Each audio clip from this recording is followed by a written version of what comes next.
दान के नाम पर दिया गया पैसा। हिंदुओं ने चंदा दिया, हिंदुओं ने चुरा लिया, आपको क्या परेशान? से भी बड़े वो जो इन्हें बचा रहे हैं।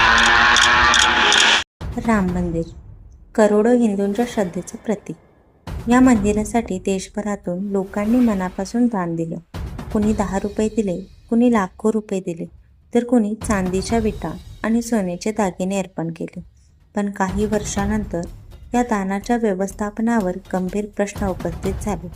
काही देणगीदारांनी पावत्या न मिळाल्याचा दावा केला, तर काहींनी दानाच्या हिशोबात पारदर्शकता नसल्याचे आरोप केले. या आरोपांमध्ये किती तथ्य आहे, कोणती नावे चर्चेत आली आणि या संपूर्ण प्रकरणावर अधिकृत बाजू काय होती, आज आपण उपलब्ध कागदपत्रे, आरोप आणि प्रतिक्रियांच्या आधारे संपूर्ण प्रकरण समजून घेणार आहोत. आता प्रश्न असा पडतो की इतक्या मोठ्या प्रमाणावर जमा होणाऱ्या देणग्यांचं व्यवस्थापन नेमकं कोण करत होतं? या सर्व निधीचं व्यवस्थापन श्रीराम जन्मभूमी तीर्थक्षेत्र ट्रस्टकडे होतं. फेब्रुवारी 2020 मध्ये या ट्रस्टची स्थापना करण्यात आली. या ट्रस्टमध्ये एकूण 15 सदस्य होते. या सदस्यांमध्ये प्रशासन, मंदिर व्यवस्थापन आणि संघ परिवाराशी संबंधित काही व्यक्तींचा समावेश असल्याचा उल्लेख केला जातो. मंदिर निर्माण समितीचे अध्यक्ष रुपेंद्र मिश्रा व विश्व हिंदू परिषदेचे नेते चंपत राय ट्रस्टचे जनरल सेक्रेटरी होते. ट्रस्टच्या देखरेखीखाली देणग्या मोजण्याचं काम खाजगी कर्मचाऱ्यांकडून केलं जात होतं. यामध्ये टीनू यादव, मनीष यादव आणि इतर काही काउंटिंग स्टाफची नावं पुढे चर्चेत आली. त्यांच्या कामावर ट्रस्टचे अधिकारी, बँकेचे प्रतिनिधी आणि ऑडिट सदस्य यांची देखरेख असल्याचं सांगितलं जात होतं. म्हणजेच कागदोपत्री पाहिलं तर संपूर्ण प्रक्रिया सुरक्षित आणि पारदर्शी असल्याचा दावा होता. पण नंतर याच व्यवस्थेवर गंभीर प्रश्न उपस्थित झाले. काही कर्मचाऱ्यांच्या संपत्तीत अचानक झालेली वाढ, देणगीदारांकडून पावत्या न मिळाल्याचे दावे आणि ऑडिटमधील कथित त्रुटी यामुळे संपूर्ण प्रकरण वादाच्या भोवऱ्यात सापडलं. वाद आणखी वाढला जेव्हा काही कर्मचाऱ्यांच्या नावांची चर्चा सुरू झाली.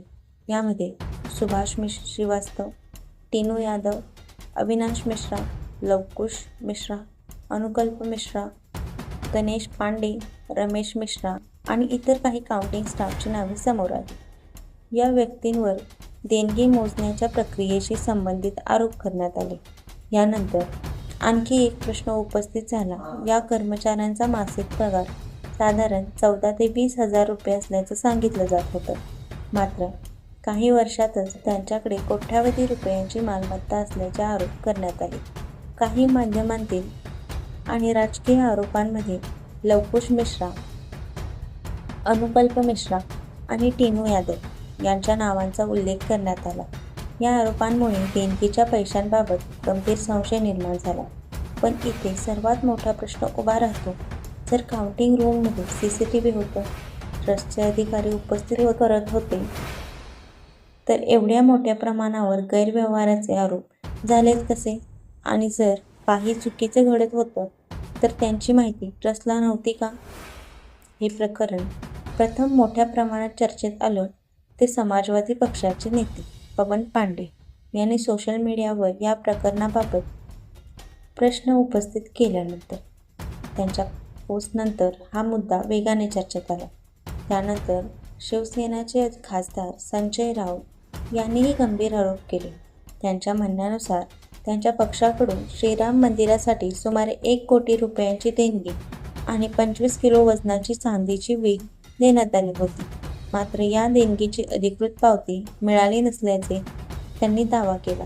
याशिवाय काही व्यावसायिकांनीही चांदीच्या वस्तू आणि इतर मौल्यवान वस्तू दान केल्या, पण त्यांची पावती मिळाली नसल्याचा दावा केला. त्यामुळे प्रश्न आणखी गंभीर झाला. जर देणगीची संपूर्ण प्रक्रिया इतकी पारदर्शक होती तर अशी तक्रार समोर का येत होती?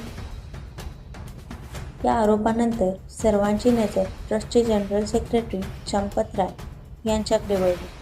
विरोधी पक्ष आणि अनेक देणगीदारांनी ट्रस्टकडून स्पष्टीकरणाची मागणी केली. मात्र ट्रस्टने देणगीच्या व्यवस्थापनात कोणताही गैरव्यवहार नसल्याचे आरोप फेटाळले आणि संपूर्ण प्रक्रिया नियमानुसार झाल्याचा दावा केला. उल्लेखनीय बात किसी के भी ध्यान में अभी तक दुसरीकडे या प्रकरणात काही कर्मचाऱ्यांच्या मालमत्तेची चौकशी करण्याची मागणीही करण्यात आली. माध्यमांमध्ये काही कर्मचाऱ्यांचा पगार महिन्याला 14,000 ते 20,000 रुपये असल्याचे सांगितलं जात होतं. पण काही वर्षातच त्यांच्याकडे मोठ्या प्रमाणात मालमत्ता असल्याचे आरोप झाले.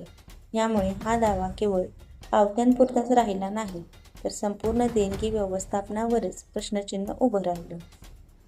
अशा प्रकरणातून आपल्याला एकच समजून येते की आपण दान करण्याऐवजी आपले पैसे एखाद्या पर्यावरणीय उपक्रमासाठी वापरले पाहिजे, जेणेकरून आपल्या भारत देशात त्याचा फायदा होऊ शकतो. असेच नवीन अपडेट्स पाहण्यासाठी सबस्क्राईब